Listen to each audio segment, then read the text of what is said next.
Now we're going to go back to Objective 13. List and describe the significant difference between the two major types of seed plants. We've already talked about gymnosperms. The other group is the angiosperms, and these are our flowering plants. They make flowers, and this is the largest, most successful group of plants. There's about 240,000 species that we know of. It's our dominant plants. The ovules are always going to be enclosed within the diploid tissues of the female. Now we have two types here, two classes. We have monocots and eudicots. Mono means one, so they have one cotyledon in the seed. A cotyledon is a seed leaf. Eudicots have two cotyledons in the seeds. We said that angiosperms make flowers. So let's look at the flower. The stalk is called the peduncle, and at the tip of it, it expands into a receptacle. And it's going to have the sepals and the petals and the stamen and the carpels there, the male and female parts, that are all attached to that receptacle in whorls.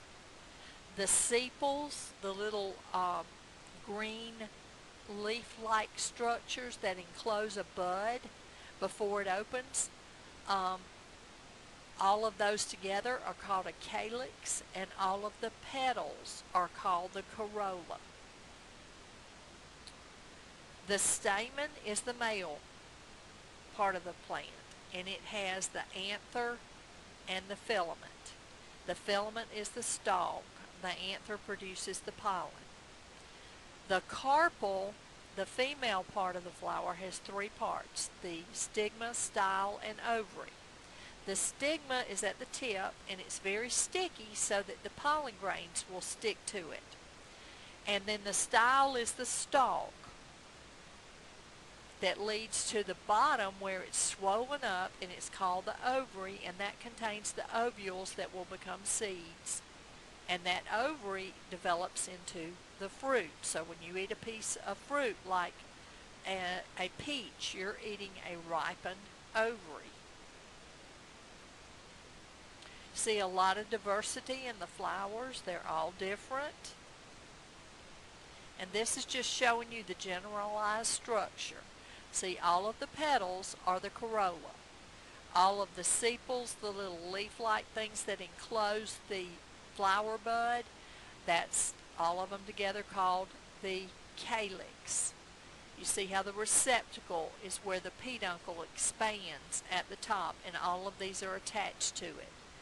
The stamen, the male part, has the stalk, the filament, and the anther on the tip that makes the pollen.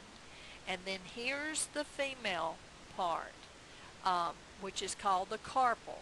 You have the stigma that's sticky on the end. Then you have the style, the stalk of it, and at the bottom this enlarged ovary that contains the ovules.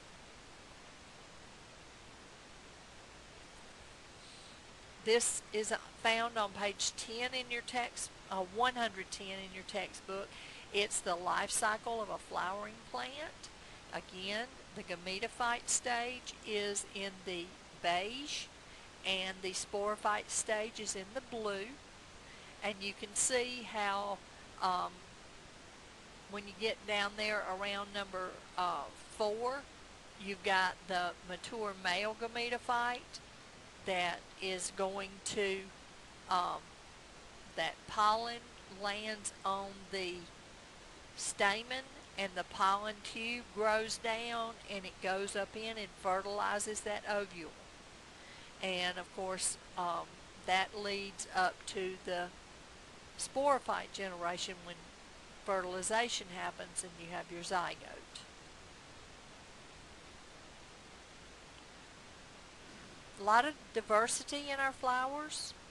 If the plants rely on wind to pollinate, they're not very pretty and showy. If birds and insects pollinate them, they're going to be more colorful. You have some that the flowers only bloom at night, and that's to attract the nocturnal mammals and insects. And these usually have a very strong odor. They're very aromatic, and they're either white or cream colored. Um, the fruits of the flowers, that the ripened ovary, that helps protect the seed, and it also helps with dispersal of the seed because animals eat those fruits and they don't spit the seeds out. And when they go and move around and they defecate, that disperses the seeds. So they use wind, gravity, water, and animals to disperse their seeds. Plants are the producers in most ecosystems. Uh, a lot of our food comes from 3 flowering plants: wheat, corn, and rice. Sugar comes from sugar cane and sugar beets, which are plants. And coffee, tea, colas all come from flowering plants. These are some of your cereal grains: your wheat, your corn, your rice. And here, if you look at this, you can see figure A, those little dwarf fan palms are used for making baskets. You've got in the middle at the top B, that's a rubber tree. They get the rubber from that and use it to make the tires for our cars. Of course, the cotton we're familiar with that makes a lot of cloths, and then the tulips just for their beauty.